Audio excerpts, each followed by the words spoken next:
மனோ 360. இன்றைக்கி நம்ம வீடியோவில் சாம்பார் குழம்பு பொடி இல்லது குழம்பு தூள் எப்படி வேணால் சொல்லலாம். இன்றைக்கி சாம்பார் தூளை எப்படி பண்ணுறதுன்னு சொல்லிட்டு பார்க்கலாம். வாங்க வீடியோக்குள்ள. நம்ம சாம்பார் மிளகா பொடி, குழம்பு மிளகாய் தூள் எல்லாம் இதுதான்.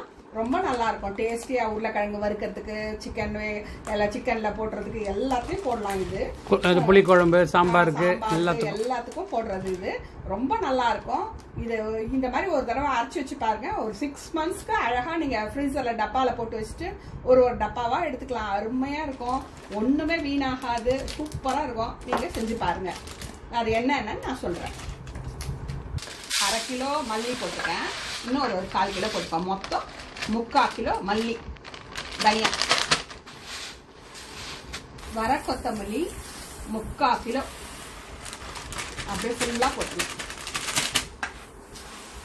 இந்த மாதிரி நல்லா ஒரு 4 தட்டு மொரம் அந்த மாதிரி எல்லாம் எடுத்துக்கிட்டு, பெரிய பெரிய தட்டு இருந்தால் இந்த மாதிரி எடுத்துட்டு நல்லா பரவலாக இது மாதிரி பண்ணி வச்சுக்கோங்க.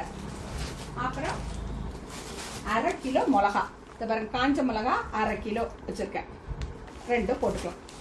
1/2 கிலோ மிளகா, 3/4 கிலோ மல்லி.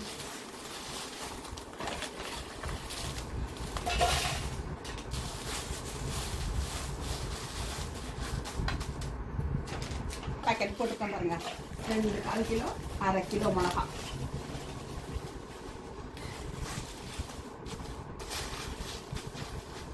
$50 கிராம் கொம்பு மஞ்சள் பாருங்க. இது மாதிரி கொம்பு மஞ்சள் இருக்கும், அதை வாங்கிக்கலாம். 50 கிராம்.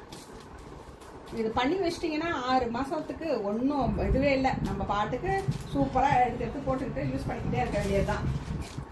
சீரகம் 50 கிராம்.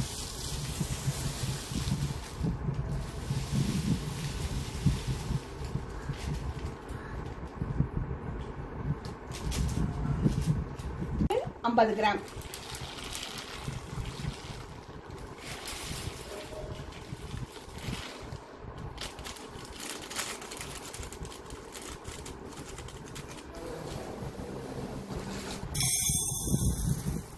$1/4 கிலோ கடலைப்பருப்பு.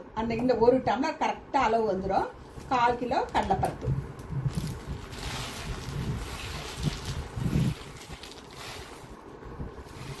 சோரம்பருப்பு 3/4 டம்ளர். அப்போ இது 200 கிராம்ஸ் இருக்கும் வச்சுங்களேன்.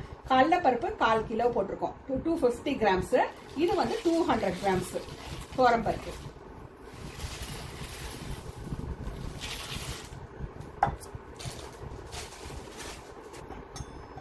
உளுத்த பருப்பு உங்க கையால் அது பாருங்க, ஒரு கை அப்படியே ஃபுல்லா குண்டு உளுந்தும் போட்டுக்கலாம், இல்ல உடச்ச உளுந்து பருப்பும் போட்டுக்கலாம். எதுனாலும் ஓகே. ஒரு கை ஃபுல்லா அப்படியே உங்க கையில ஒரு ஃபுல்லா அப்படி போட்டுக்கோங்க. வெந்தயம் ஒரு சட்னி கரண்டி அளவு, இல்ல ஒரு கை அளவு. அதுதான். அதுக்கு உங்களுக்கு இப்ப உங்களுக்கு தெரியலன்னா இந்த மாதிரி ஒரு சட்னி கரண்டி இருக்கும் பாத்தீங்களா, அதால ஒன்று ஃபுல்லா போட்டுக்கலாம்.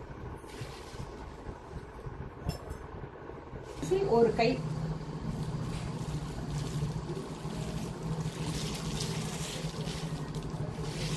இந்த 4 இதில் இப்போ 2 முறத்துலையும் வச்சிருவேன். மொத்தம் 4 பாத்திரத்தில் அப்படியே ஃபுல்லாக பரப்பி வச்சுட்டேன்னா நல்லா காஞ்சிரும். ஒரு 2 நாள் நல்லா காய வச்சுட்டு வெயிலில் அரைச்சிட்டு வந்துட்டோன்னா சூப்பராக இருக்கும்.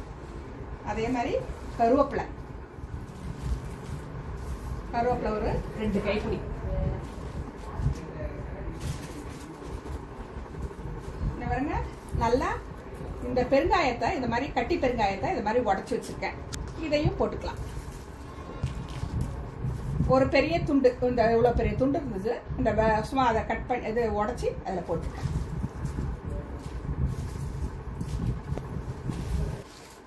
நாலுக்குலேயும் நல்லா ஈவனாக அப்படியே பரப்பி விட்டுட்டோம்.